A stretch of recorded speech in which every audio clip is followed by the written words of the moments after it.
Rain tapped softly against the train windows as it pulled away from the station. The world outside blurred into grey streaks, matching the heaviness in Maya's heart. She sat alone by the window, clutching her bag tightly on her lap. Everything in her life felt like it was falling apart. She had lost her job 2 months earlier. The bills kept piling up. Her closest friends had drifted away, and the dreams she once carried felt distant and impossible.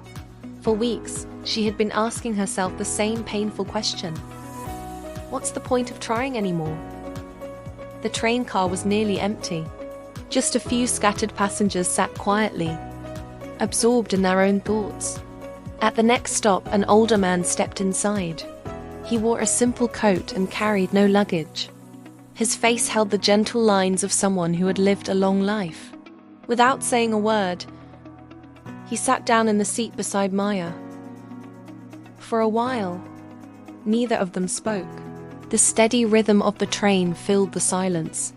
Finally, the man glanced toward the rain outside and said softly, "Storms always make people think deeper than usual."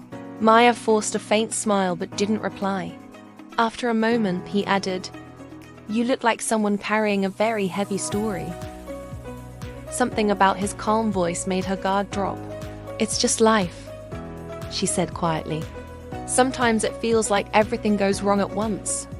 The man nodded slowly, as if he understood perfectly. "I once believed my life was completely over," he said. Maya looked at him, slightly surprised.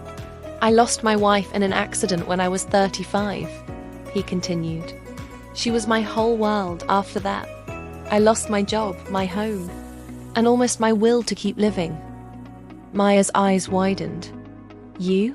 she asked. "But you seem so peaceful." He chuckled gently. "That peace came much later."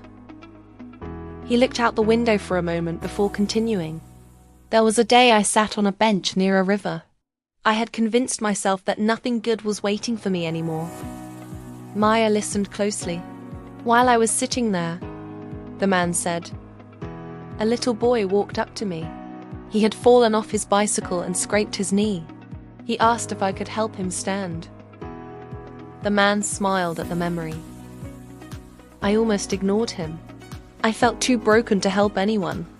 But something inside me said, just help the boy. So I did." He paused. "That small moment changed everything."